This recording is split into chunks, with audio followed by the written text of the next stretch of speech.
Hello बच्चों, welcome back. स्वागत है आप सभी का अदिति क्लासेस में। एनसीईआरटी की इस सीरीज़ में मैं आज आपके लिए लेके आया हूँ फ्रांसीसी क्रांति का तीसरा पार्ट। बच्चों, मैं चाहता तो आपको ये फ्रांसीसी क्रांति वाले जो पार्ट है ना, ये एक ही वीडियो में कंप्लीट कर सकता था, लेकिन मेरा मानना पर्सनली ऐसा है कि यदि आप लोगों को मैं छोटे छोटे कुछ मिनट्स की वीडियो में बताऊंगा या कुछ पॉइंट्स बताता चलूँगा ना, तो आपको ये फ्रांसीसी क्रांति वाला चैप्टर कॉन्सेप्ट हमेशा के लिए ऐसे माइंड में बैठ जाएगा कि आगे चल के आप किसी को पर्सनली गाइड कर सकते हैं, पर्सनली पढ़ा भी सकते हैं। ठीक है, इसलिए मैं छोटे छोटे सीरीज लेके आया हूँ। ठीक है, अब ये वीडियोस कंटिन्यू जल्दी अपलोड होंगी, जिससे आप लोगों को फायदा होगा कि आप जल्दी कॉन्सेप्ट को समझ सके। ठीक है, आइए, जैसा कि लिखा हुआ है कि तीसरा पार्ट है, तो मैंने इससे पहले वाले पार्ट में आपको बताया कि लुई 16 ने अंत में जब प्रजा की शक्ति देखी कि वो बहुत ज़्यादा उपद्रवी हो रहे हैं और अब समाज में चारों तरफ सिर्फ और सिर्फ तबाहियाँ हो रही हैं, तो उसने फिर ये बात को मान ली कि उसको अब संविधान के हिसाब से ही चलना है और उसने संविधान को मंजूरी दे दी। देखिए, फिर आया कि बदलाव संविधान से क्या हुआ। देखो, आप लोगों सभी को पता है कि संविधान अक्सर उन्हीं देशों में होता है जहाँ पर लोकतांत्रिक रणनीति अपनाई जाती है। तो जब जाहिर सी बात है भाई कि जब लोकतांत्रिक मतलब लोगों द्वारा चुनी गई सरकार किसी देश में काम करेगी तो कई सारे बदलाव भी आएंगे, है ना। तो देखो क्या है बदलाव संविधान से। तो फ्रांस में जो संविधान आया उससे क्या बदलाव हुआ, तो देखो, करो कर्तव्यों वाली समानती व्यवस्था। सबसे पहले तो ये चीज तय हो गई कि फ्रांस के अंदर कर यानी कि टैक्स सभी के लिए समान होंगे। ठीक है, ऐसा नहीं कि सिर्फ छोटे वर्ग के लोग ही टैक्स देंगे और बड़े वर्ग के लोग टैक्स फ्री हैं, ऐसा कुछ नहीं। तो करो कर्तव्यों वाली समानती व्यवस्था तय हुई। पादरी वर्ग के विशेष अधिकारों को खत्म कर दिया गया। आपने पढ़ा था ना कि पहले चैप्टर में कि वहां पर 3 वर्ग थे, पादरी वर्ग, कुलीन वर्ग, है ना।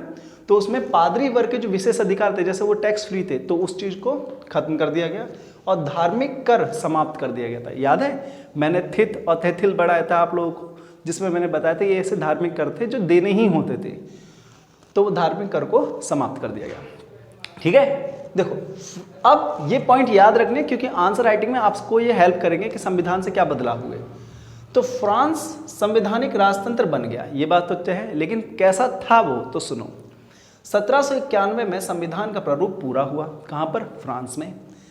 उद्देश्य क्या? उद्देश्य था संविधान बनने का सम्राट की शक्तियों को सीमित करना। बेटा, ये जब आप लोग पढ़ोगे ना एनसीईआरटी की बुक, तो कई बच्चे होते हैं रीडिंग करते चले जाते हैं, लेकिन उन मुख्य बिंदुओं को नहीं देखते हैं जो एग्जाम में सबसे ज़्यादा आपको आंसर राइटिंग में हेल्प कर सकती है। तो 1791 में संविधान का प्रारूप तय पूरा हुआ, नो डाउट। उद्देश्य क्या था? सम्राट की शक्तियों को सीमित करना।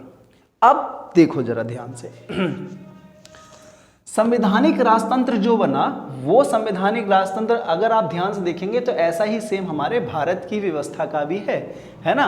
बस आप समझना, क्योंकि देखो, और हाँ, एक चीज़ और मैं आप लोगों को बता दूं कि जब आप आंसर लिखेंगे ना बेटा संवैधानिक राजतंत्र, या जब फ्रांस में लिखेंगे फ्रांस में संवैधानिक राजतंत्र से क्या बदलाव हुए, तो प्लीज़ ग्राफ बनाने की कोशिश करिए। ठीक है, ग्राफ अगर बनाएंगे और पॉइंट वाइज लिखेंगे तो आपको औरों से आंसर ज़्यादा मिलने की चांसेस है। अब देखो, संवैधानिक राजतंत्र में सबसे पहली जो व्यवस्था थी, ठीक है, अगर आप देखोगे तो देखो वहां पर विधायिका तय हुई, कार्यपालिका और न्यायपालिका। हमारे भारत में भी ऐसे ही है ना, विधायिका, कार्यपालिका और न्यायपालिका, है ना। अब देखो, जो वहां की विधायिका थी, है ना, जो वहां की विधायिका थी, विधायिका का जो निर्वाचन होता था वो 2 वर्गों के द्वारा होता था। एक तो थे सक्रिय और एक थे निष्क्रिय वर्ग के लोग।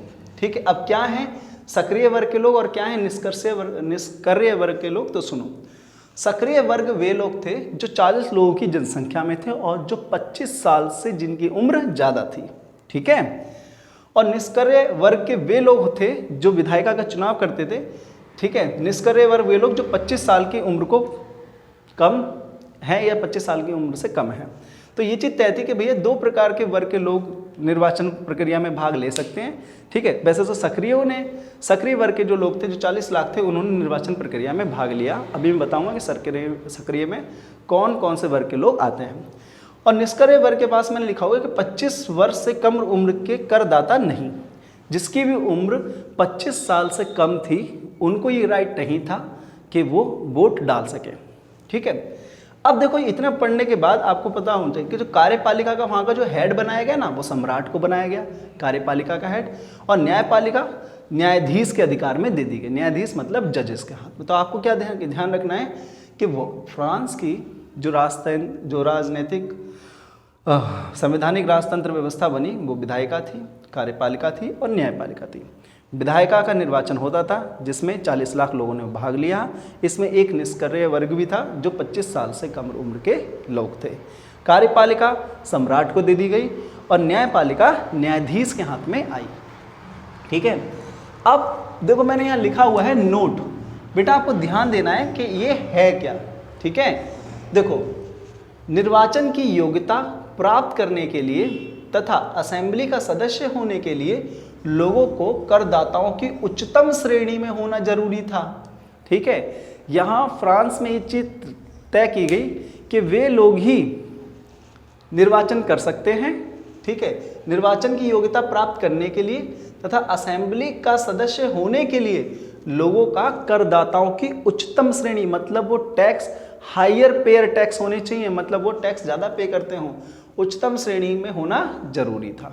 तो ये चीज़ याद रखना, क्योंकि कई बार आपको एक दो पॉइंट में पूछ ली जाती है कि फ्रांस में जो व्यवस्था थी, ठीक है, तो वहाँ की करदाताओं की व्यवस्था क्या थी। ठीक है, ये ध्यान रखना आपको। अब सुनो, आगे लिखा है, ये पॉइंट यहाँ तक खत्म होने के बाद बेटा आप इसी में नीचे देखेंगे कि राजनीतिक प्रतीकों के मायने, वहाँ पर ना सिंबल दिए गए हैं। बेटा पहले का जो वर्ग था ना, पहले का जो समाज था, वो इतना पढ़ा लिखा नहीं था कि उसको एक बार में बोल के या फिजियोलॉजिकली चीज़ों को समझाया जा सके, है ना। तो देखो वहाँ आप देखोगे बुक में आपके प्रतीक बने हुए, सिंबल बने हुए हैं, तो उनको मैंने शॉर्ट में सिर्फ उनको समझाया है जो पिछली बार मैंने एग्जाम में देखे थे। ठीक है, तो उन्हीं को मैंने मेन 2-3 ही समझाए हैं, लेकिन ये श्योरिटी है कि ये एग्जाम में टच होंगे जरूर। देखो,